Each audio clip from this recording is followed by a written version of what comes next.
Welcome to Face to Face. This is a show about change and what's next. It's a show that asks questions and peels back the layers of our average everyday experience and goes beyond scratching the surface. We interview people doing incredible things who are making a difference around the globe.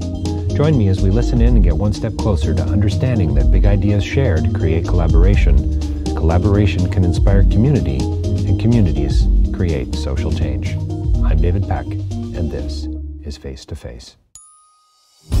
So my next interview is with Jason Loftus, and we had a great time talking about his new film, Eternal Spring. It's done very well in the festival circuit. In fact, it's still doing a festival tour. You may have seen it at Hot Docs or might have heard about it. It was an award winner there, a couple of awards actually, and you're going to be hearing more about Jason's new film, Eternal Spring. Check it out, eternalspringfilm.com. And please stay tuned for this interview. This really is a remarkable story about the human condition. It's a remarkable story about pushing back. Jason and I talk about human rights, and we talk about journalism and disinformation. We talk about how this story is rooted in kind of a heist story that was sort of, as Jason says, written for them. We talk about seeing the world through the lens of an artist and about narrative shifts. We talk about opposition and about oppression and catharsis, and we get into Aristotle, poetry, and storytelling. And that wasn't my fault this time, but Jason did bring up the early Greek philosophers. We talk about timely universals and how important that is to us right now as we watch a story like Eternal Spring. We talk about pacifism and activism. We talk about what it might mean to be a complicit pacifist. How do we know in the moment, and where does trust fit into all of this, and how do we know when the waters just seem to be so muddy when we look around? So do stay tuned for this interview. We had a great time, always too short, it seems to me, and the film is going to be opening in Canadian theaters in September 23rd, 2022, just in case you're listening to this later than the release date, and hopefully you can find it somewhere online. So stay tuned. Jason Loftus talking about Eternal Spring. Don't forget, you can leave a review for us. We would so appreciate that wherever you listen to podcasts. If it's Apple, please leave us a review there.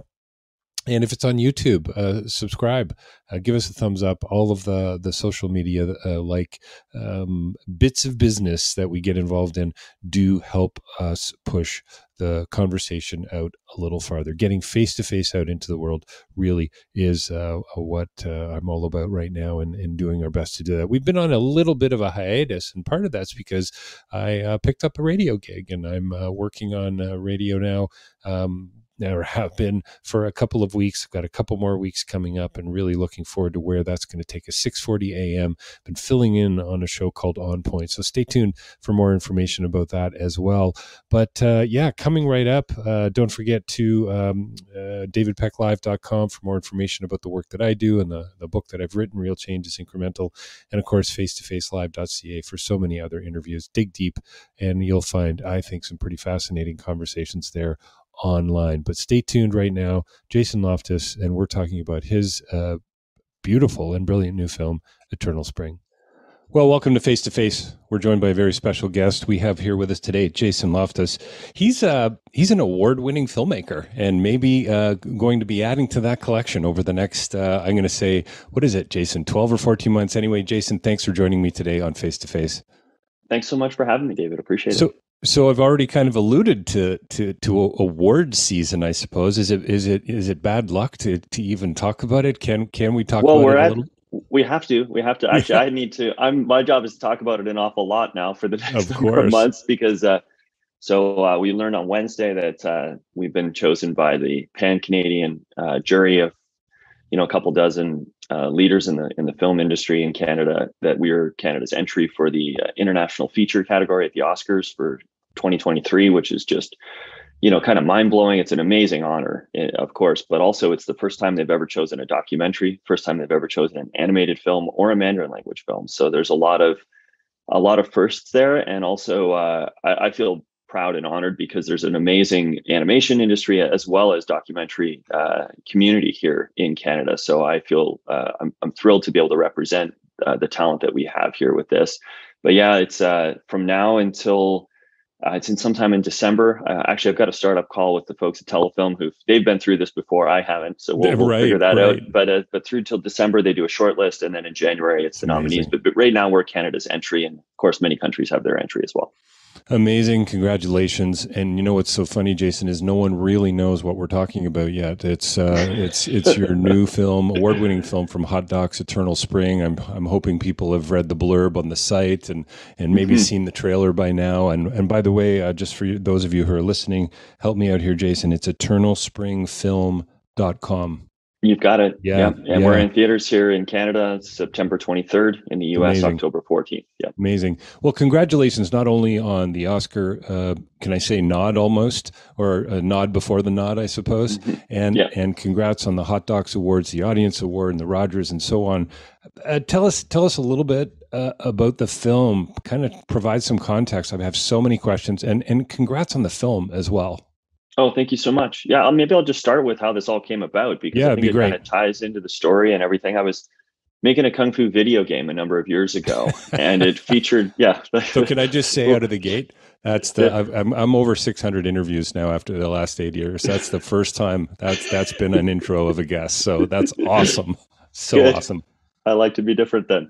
So we were, it featured a lot of hand-drawn comic book art. And so we learned about this artist who was living in New York at the time named Da Xiong. And he was originally from China. He was drawing for Justice League and Star Wars comics, but also he'd worked with Jin Yong, Louis Cha, who's kind of the leading Kung Fu novelist in China. So we thought, this is great. The guy has an amazing artistic talent, but also he's got the cultural background. And we brought him up to Toronto, and he was working with us on this video game.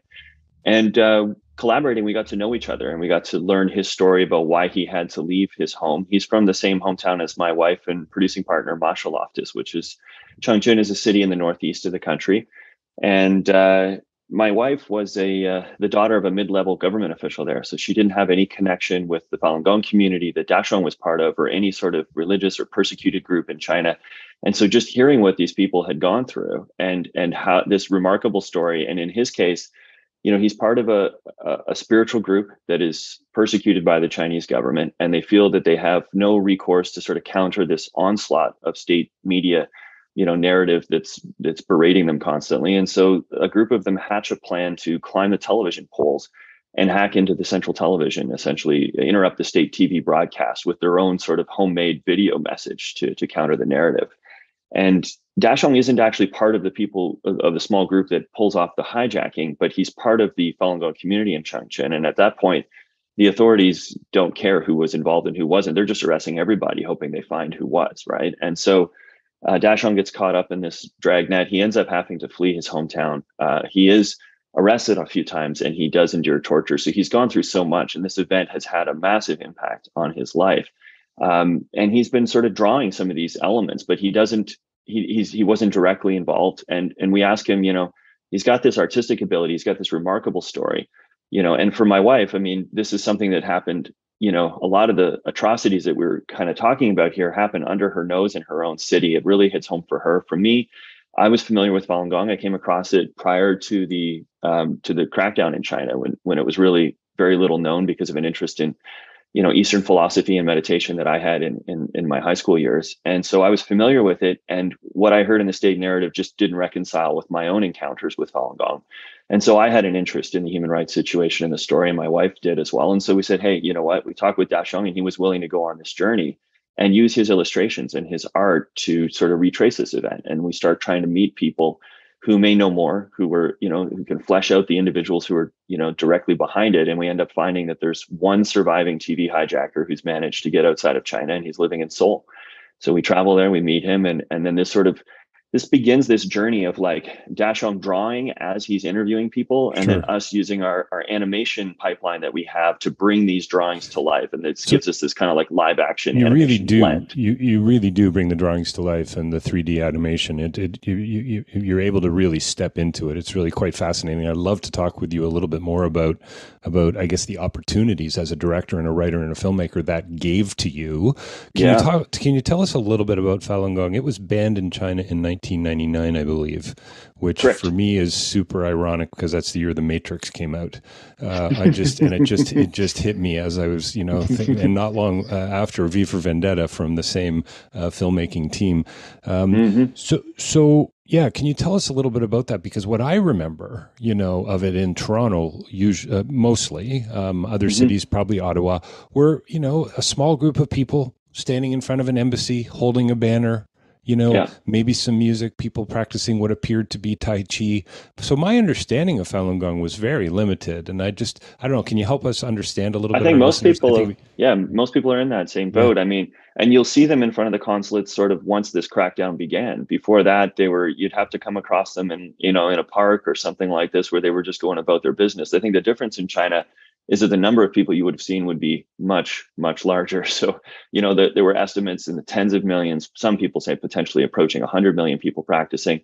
And this had just been publicly introduced, this practice, in 1992. And so by 1999, you're talking like massive, massive explosion of popularity. So, I mean, I think if you look at the context of what was going on in China, so this is something, again, when I came across it in high school, I didn't know a lot about the Chinese political situation. And so I was just like, hold on, what I'm hearing doesn't match what I'm seeing. So this was my first foray into kind of, Chinese disinformation and the communist regime there and how they treat people.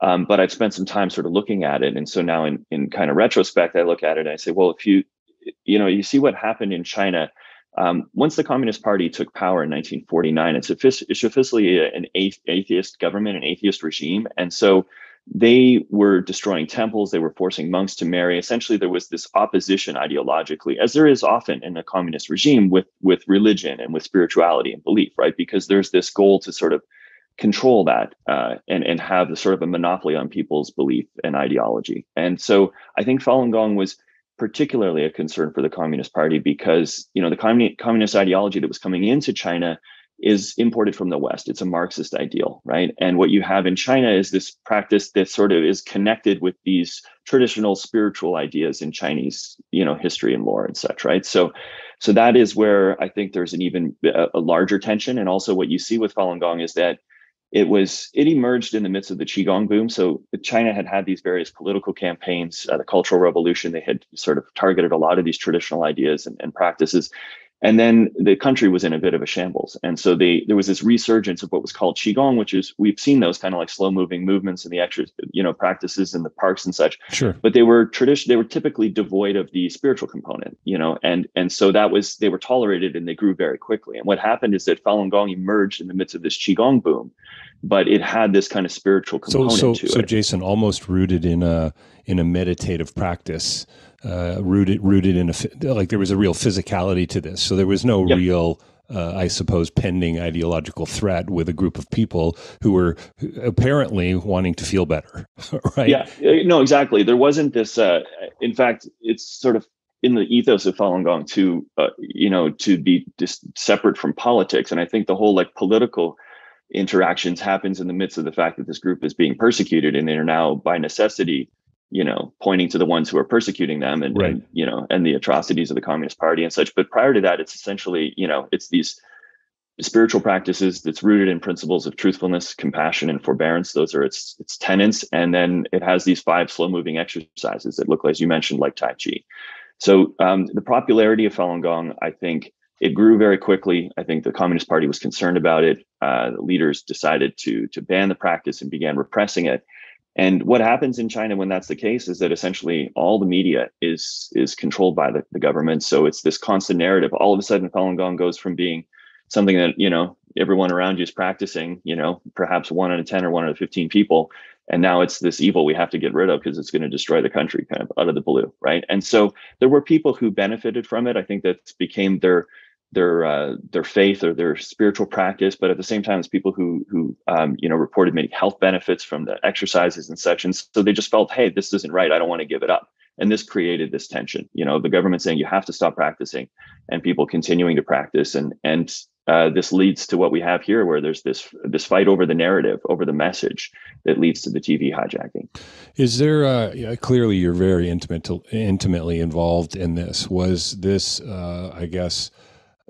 approach to filmmaking kind of on your radar, if you will, from a social change perspective, from a social justice, human rights point of view? I know you definitely have a bit of history there, for sure, but could you talk a little bit about that? Or did it kind of unfold for you a little bit as films often do, as these stories often do, and you just started to see the points and the dots connecting and the ideas culminating, going, wow, have we got something here?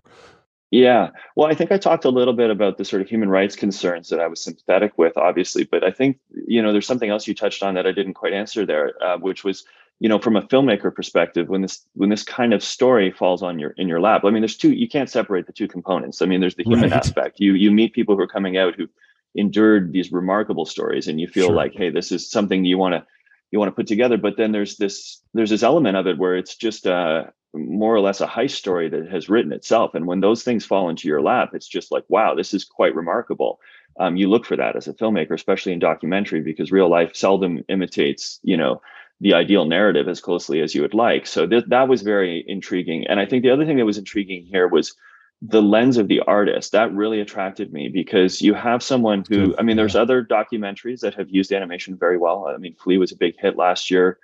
I go back to Waltz with Bashir that I liked a lot. Tower was interesting, kind of using the roto method, right? So I feel like there's films that have used it very well. But what I saw that was unique here as an opportunity was that the animation wasn't just the, artistic decision by the invisible hand of the director. It is something that is intimate to the storytelling. We have an artist who is channeling his own nostalgia and longing for his lost home, his own trauma from having been imprisoned and tortured, right? And all of these emotions, and trying to understand an event through the artistic process. And so that is very unique. And that's what brings in this layer of the sort of live action component of seeing Daxiong interviewing people. And it also grounds it, because you see the real life people and you see them translated into the animated world. So I feel like it added another layer and gave us this lens to look at the potential that art has to bring understanding and also potentially catharsis and that artistic process. I thought that was really unique, and that's what excited me.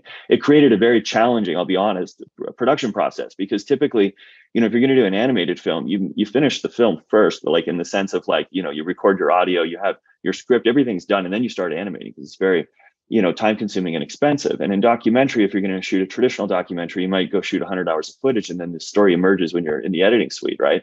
And so we're trying to do both at the same time, because we're animating scenes, but then as you can see through the film, we see the artistic process playing out. So we're just doing both at the same time, hoping that somehow this is going to come together. And it was a giant leap of faith in that regard, but it gave us a unique, very unique. Yeah, very unique. No doubt. I love your phrase. I think it was, just seeing this through the lens of the artist, and allowing us as viewers to see through the lens of the artist. I think there's a comment, and I can't remember exactly who it is, but I think it's Daxiong who says it's about art based on shared memory. And I think that's super interesting for me on so many levels. And I think, as we see what's going on politically today, Ukrainian war, what's happening in Taiwan with the Chinese and the military, how the U.S. is responding, what's happening in Florida with the former president Trump, the man who shall not be named, and misinformation. A different kind of oppression, right? And all this data coming at us, and you kind of go, how big? Just big question mark. So art through shared memory is fascinating and complicated. Can you unpack that a little bit for us? Yeah, no, I think that's a great question. I love it.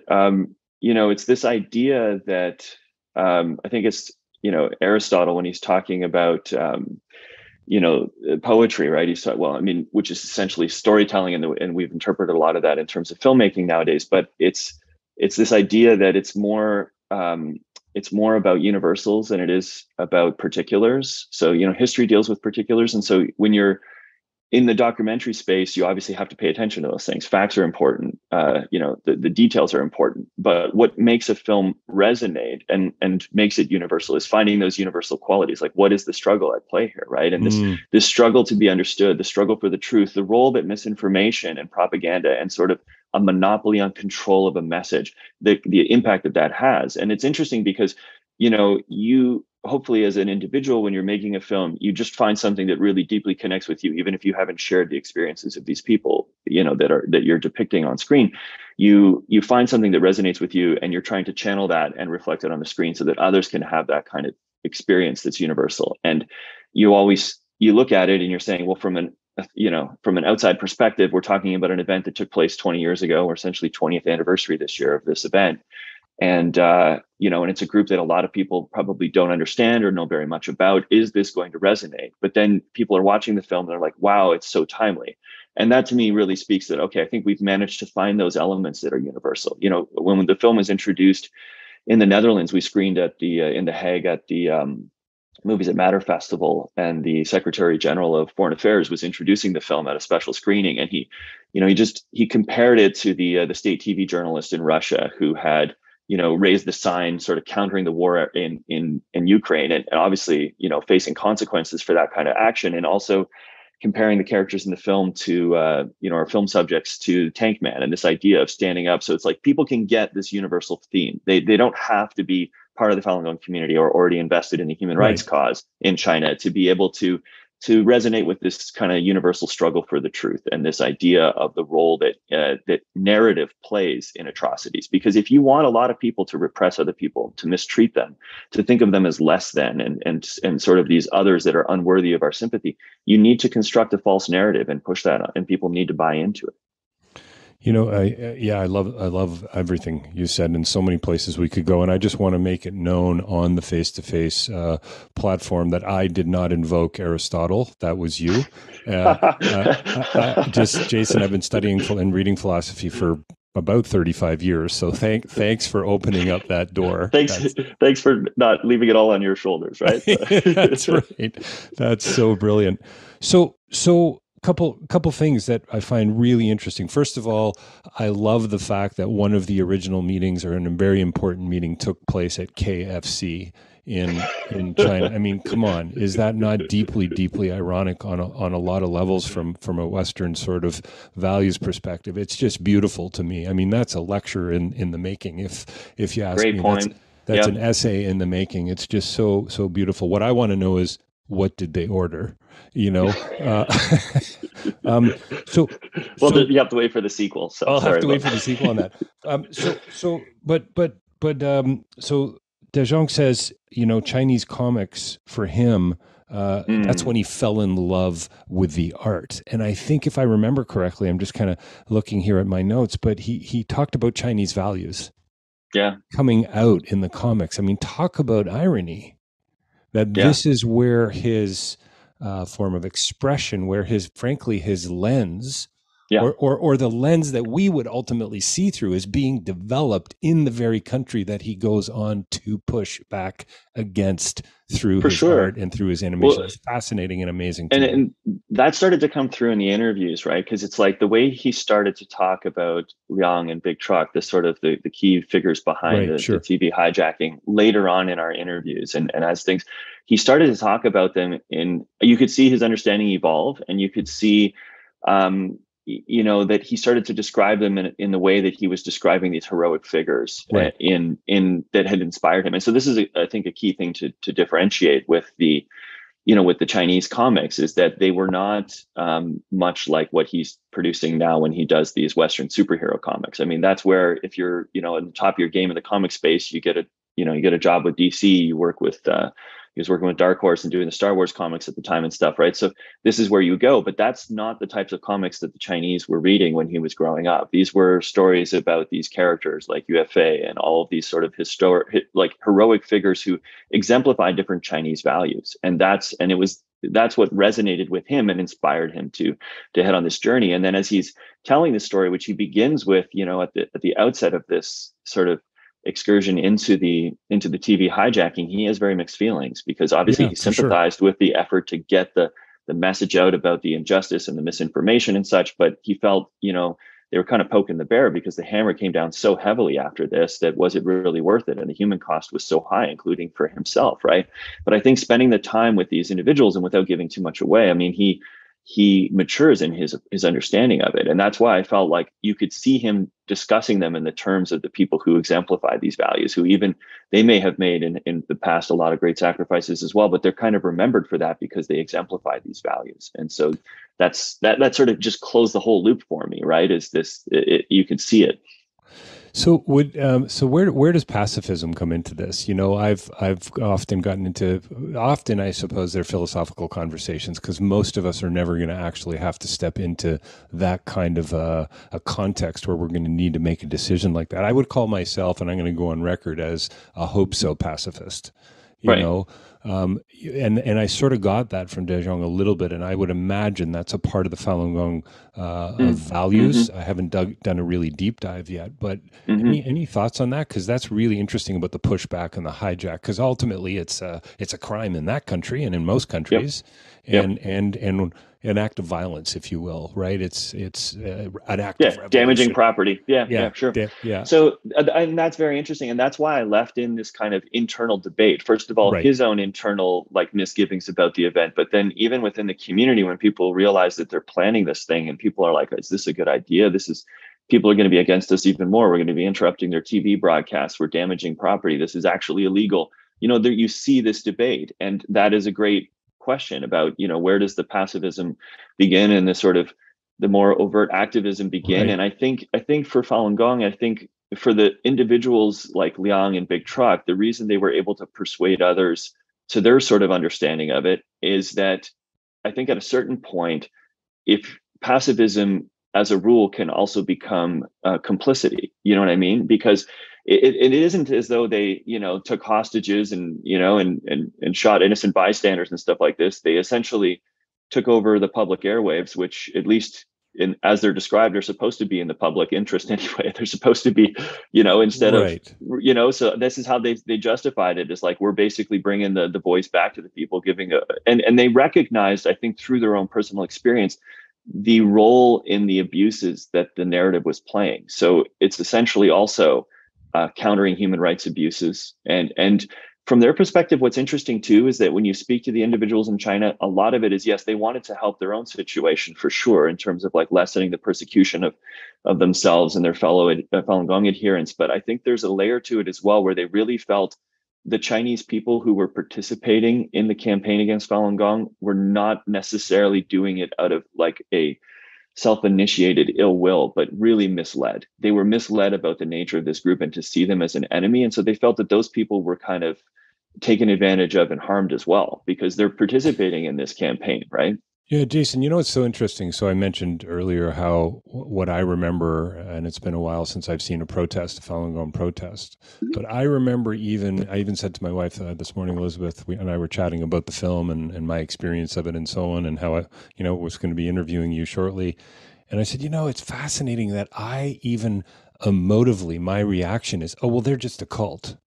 And I did not exactly get a lot of media about what was going on at the time. But I just wonder about that. There's a phrase in the film, "nothing but slander."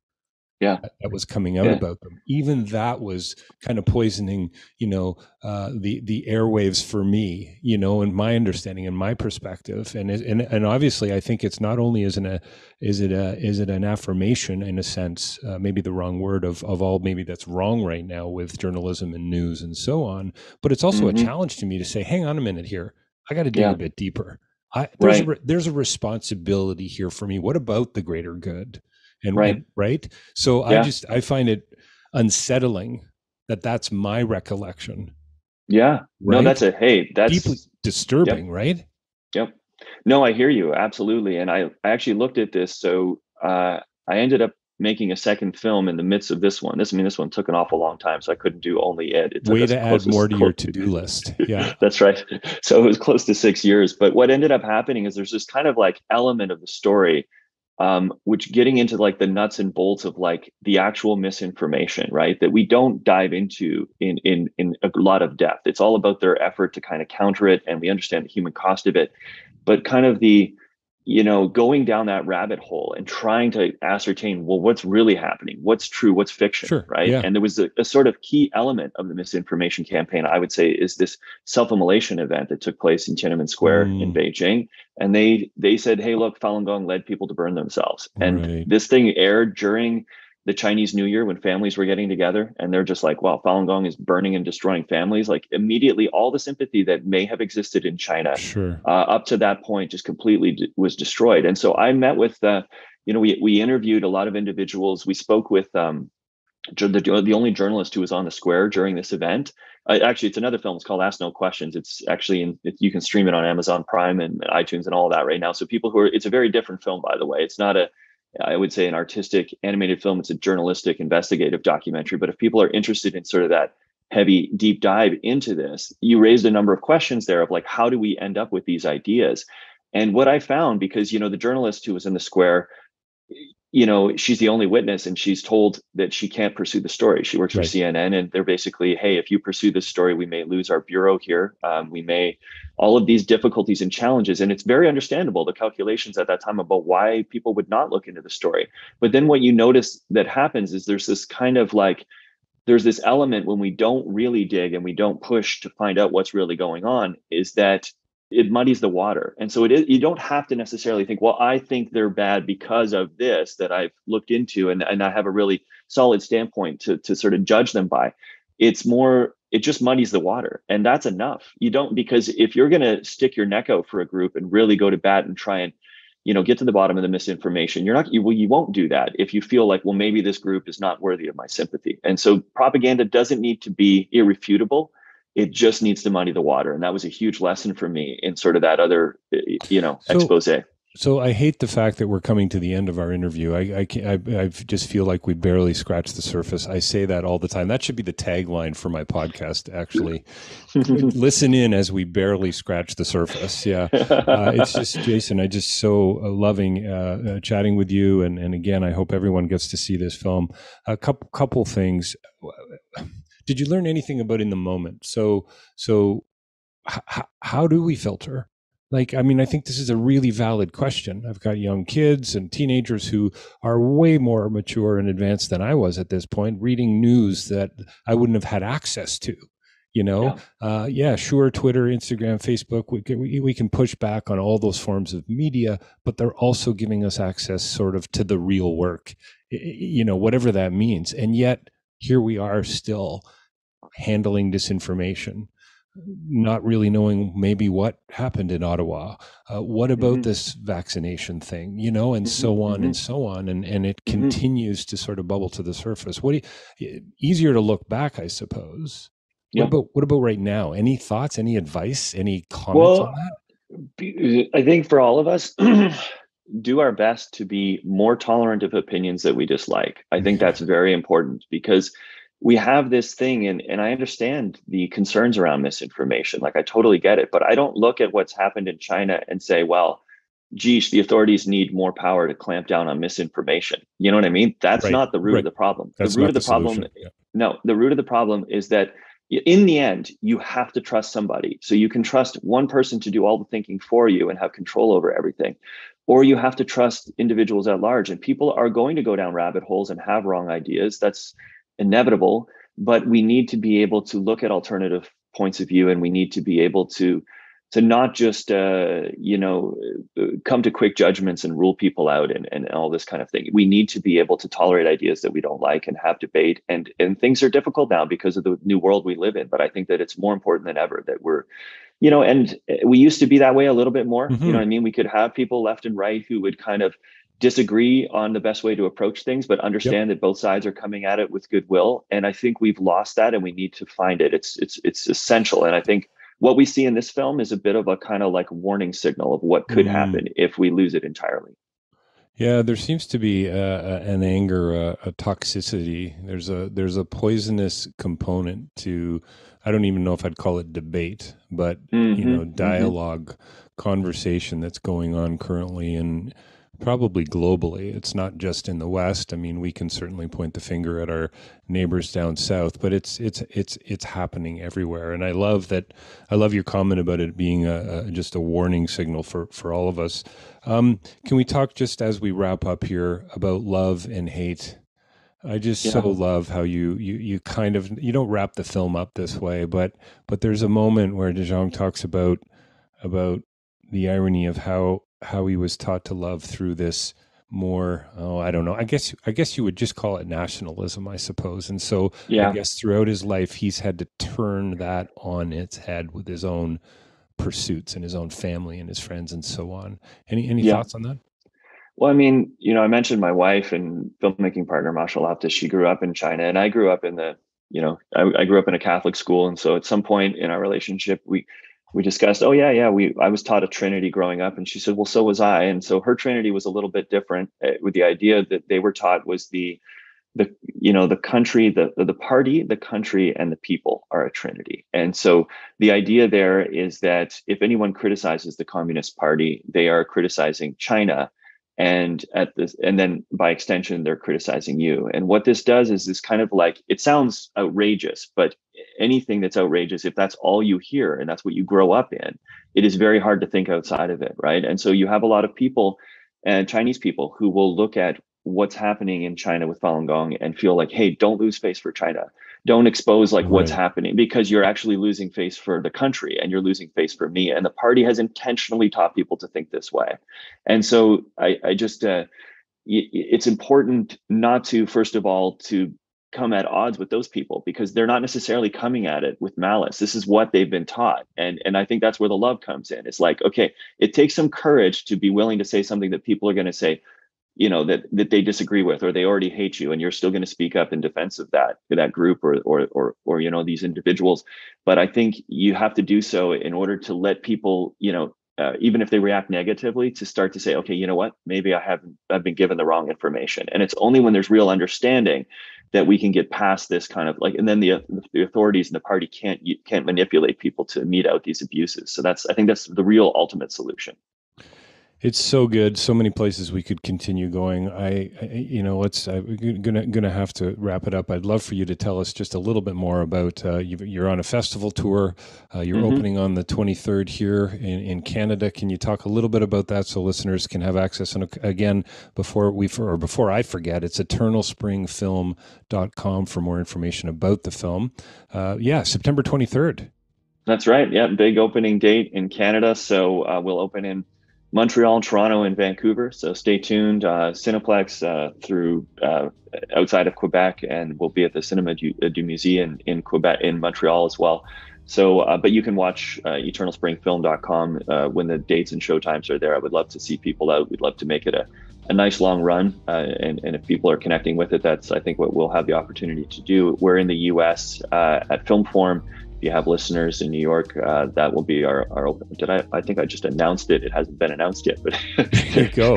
So it's coming. We've said it's October 14th, but we will have a wider theatrical release in the US as well. The takeaway is stay tuned. And I think, and stay tuned for a very particular awards program in 2023. It's just, again, congratulations, and brilliant film. Thank you for bringing this, to our attention. It's been there all along, of course, but so appreciated having you on Face today. We've been chatting with Jason Loftus about his beautiful and brilliant new film, Eternal Spring. Thanks, Jason, for taking some time to chat with me today. Thanks for having me, David. Appreciate it. So there you have it, my interview with Jason Loftus, talking about his brilliant new film, Eternal Spring, award-winning film. Check it out online, eternalspringfilm.com. More information there. And don't forget as well, davidpecklive.com for more information about the work I do and podcasting info. You can find so many different interviews there as well. It's all under one umbrella. And please, wherever you're listening to podcasts, subscribe to Face to Face. Leave us a review. It only takes a couple of minutes or less, and we really would appreciate it. It matters a great deal in the long run to getting noticed online. Thanks so much for listening. Really do appreciate it for so many, many reasons. And my name's David Peck, and this is Face to Face.